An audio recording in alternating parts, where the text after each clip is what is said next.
C'est pourquoi vous voyez que maintenant on se pose la question de savoir, comment, si les terroristes sont les ennemis du partenaire A et que le Mali a appelé le partenaire B pour l'aider à combattre les terroristes, comment se fait-il que le partenaire A se fâche contre le partenaire B lorsqu'il est en train de combattre ses ennemis à lui? Comment expliquer ça? Analyse pertinente. Oui, mais parce qu'il y a une équation qui dit l'ennemi de mon ennemi est... Ah, mais comment se fait-il que l'ennemi de mon ennemi devient mon ennemi? Devient mon ami. C'est scandaleux ça. Scandaleux. Et puis il faut remarquer, quand le partenaire B arrive au Mali, le partenaire B dit donnez-moi seulement 6 mois. Le nouveau partenaire, il arrive au Mali et il dit aux Maliens, à travers le gouvernement de transition de son excellence Assimi Goïta, digne descendant de Soundiata Keïta. Et de Soungourou quand tu ajoutes. Est-ce que vous comprenez?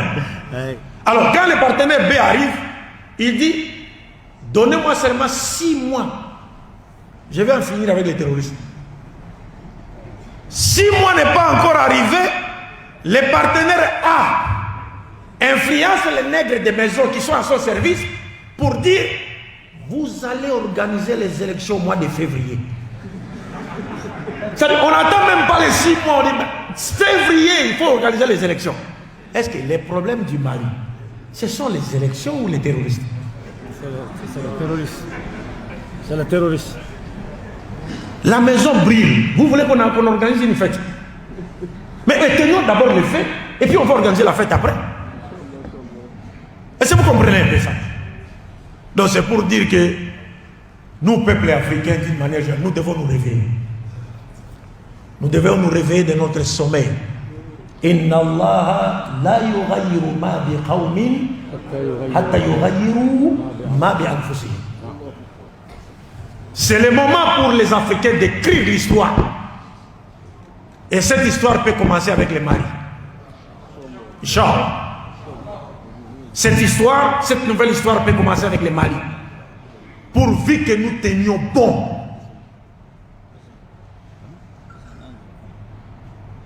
Vous savez, moi, c'est l'imam Idriss peut-être qui va rentrer là-bas.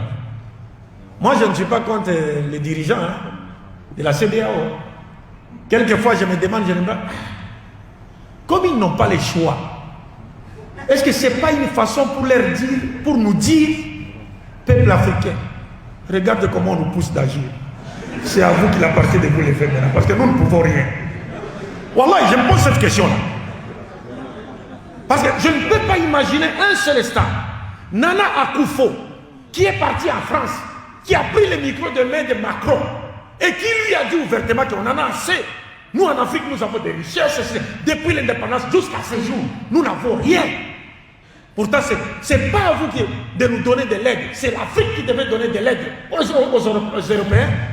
C'est ce même Nana Akufo, avec les autres, qui s'entendent pour sanctionner les Mali, frapper les Mali des sanctions qui n'existaient pas dans la charte de la CEDEAO.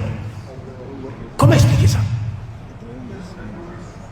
Alors moi je me suis dit, mais peut-être quand ils se sont tenus debout là, pour montrer le nombre de présidents qui ont participé à cette réunion, avant de sanctionner les Mali, peut-être qu'ils étaient en train de nous dire, nos chers frères et sœurs africains, regardez, nous ne pouvons rien.